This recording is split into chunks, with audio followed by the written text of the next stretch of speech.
In this tutorial, we will cover how to calculate summary statistics and find a column's cardinality. The Summary Statistics node calculates various aggregate statistics. This is a good way to profile and explore data using easy-to-understand baseline statistics. The Columns Cardinality node finds all of the unique values in a column and how many occurrences of each value are present in the column.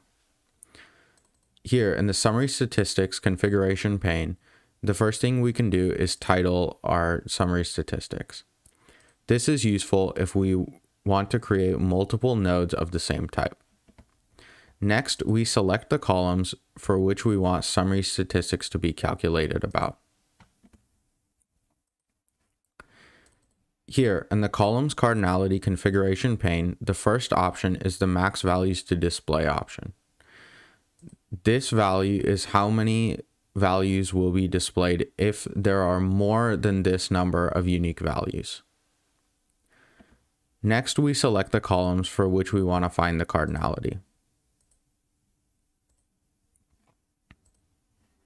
Now we can execute this workflow.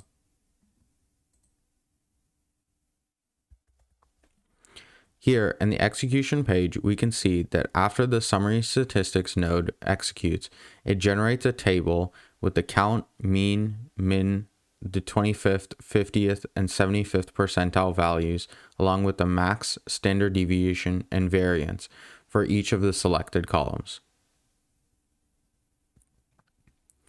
After the Columns Cardinality node executes, it first prints a table with the number of unique values in each column.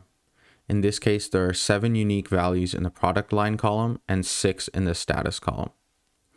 Next, for each selected column, it displays a table with all of the unique values listed, along with a count of how many instances there are of that unique value. It does this for all columns selected. Thank you for listening.